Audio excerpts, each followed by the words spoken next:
जिस प्रकार से दिन के बाद रात होती है, उजाले के बाद अंधेरा आता है और अंधेरे के बाद फिर उजाला आ जाता है, उसी प्रकार से हमारे जीवन में दुख और सुख आते रहते हैं। ये आदिकाल से चली आ रही परंपरा है। धरती पर जो भी जन्मा है उसे जीवन की इन्हीं दो परिस्थितियों से गुजरना पड़ता है, सुख और दुख। तो आइए ज्ञान गंगा के इस 3 पत्ती कार्यक्रम में हम जानते हैं कि सुख और दुख क्या होता है और इनका हमारे जीवन पर क्या प्रभाव पड़ता है, तथा हम कैसे जानेंगे कि सुख कब आने वाला है और दुख कब आने वाला है। इस संबंध में जब हम विचार करते हैं तो देखते हैं कि दुख और सुख अनायास आते हैं। इनके लिए हम जब अपना जीवन जी रहे होते हैं तो हम सदैव सुख को ही अपनाना चाहते हैं, लेकिन दुख भी आते हैं, क्योंकि जीवन के 2 पहलू हैं। जैसे सिक्के के 2 पहलू होते हैं, ऐसे दुख और सुख हमारे जीवन के 2 पहलू होते हैं। तो जब हमारे मन की बात नहीं हो पाती है, जब कुछ अच्छा नहीं हो पाता है, तो हम दुखी हो जाते हैं। हमारा संबंधी कोई हमसे बिछुड़ जाता है तो हम दुखी हो जाते हैं, या हमारी अभिलाषा जैसी होती है वैसे हमारे बच्चे काम नहीं करते हैं तो हम दुखी हो जाते हैं। और यदि सब कुछ अच्छा होता है तो हम अपने को सुखी अनुभव करते हैं। तो सुख के बाद दुख जो आगमन होता है, इसको हम ऐसे जान सकते हैं कि जब दुख बहुत दिन तक रहता है तो एक समय ऐसा आता है, यदि हम कुछ सत्कर्म करते रहते हैं, दुख में भी हम डिगते नहीं हैं, हम परेशान नहीं होते हैं और अपना जो कार्य है, कर्म, वो किया करते हैं। जैसा कि गीता में कहा गया है, कर्मण्येवाधिकारस्ते मा फलेषु कदाचन।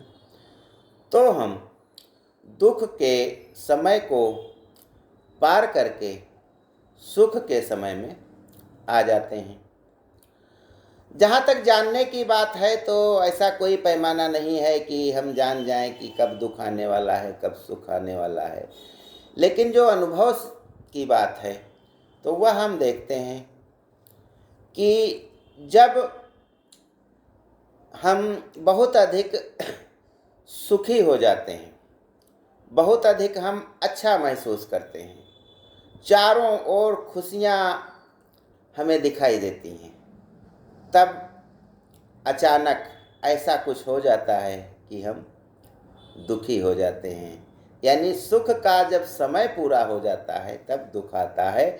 और वह समय कब पूरा होता है? जब हम बहुत देर तक सुख का अनुभव करते हैं और ज़्यादा सुख और ज़्यादा सुख और ज़्यादा सुख, जब सुख की चरम अवस्था पे पहुंच जाते हैं तो अचानक दुख आ जाता है, क्योंकि इसमें हम कुछ ऐसे कृत्य कर जाते हैं कि वह हमारे दुखों का कारण होता है। इसको सीखने के लिए हम बच्चों से भी सीख सकते हैं कि बच्चे खेल खेल रहे होते हैं, आपस में बहुत अच्छे ढंग से बात कर रहे होते हैं, और यह जब खेलने की स्थिति बहुत ज़्यादा अच्छी लगने लगती है, 4 बच्चे खेल रहे हैं, बहुत अच्छे ढंग से खेल रहे हैं, लेकिन थोड़ी ही देर बाद यह सुख वहाँ पर उपस्थित नहीं रह पाएगा और कोई बच्चा रोने लगेगा, चोट लग जाएगी, कुछ बुरा मान जाएगा और दुख उसे घेर लेगा।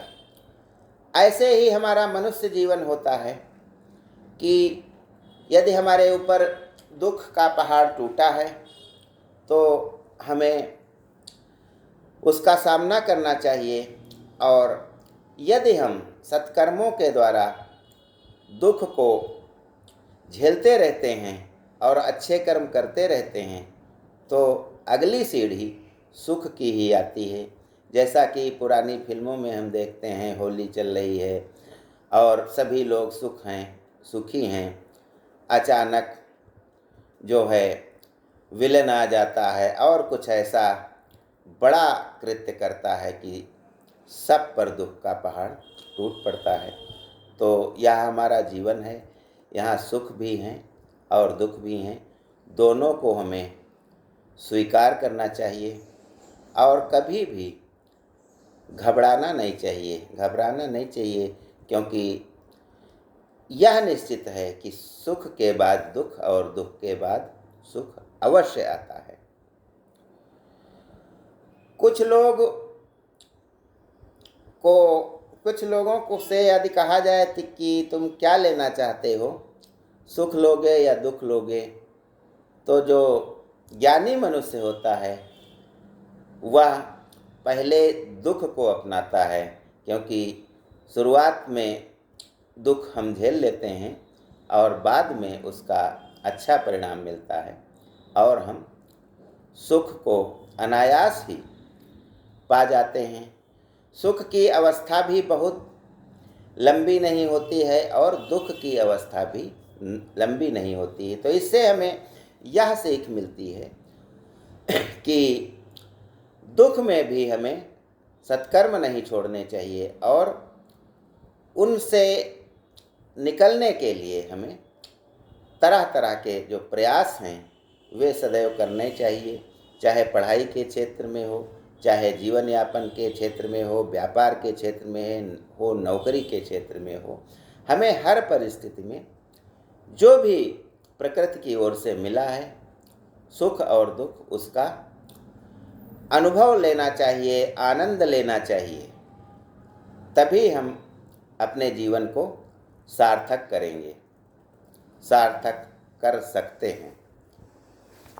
जो सुख, जब हमारे अंदर सुख की भावनाएं आती हैं तो उनके चक्कर में हम कुछ ऐसे कृत्य अवश्य कर जाते हैं, ऐसी हमसे भूलें हो जाती हैं जो दुख का कारण बनती हैं और उसके बाद दुख आते हैं।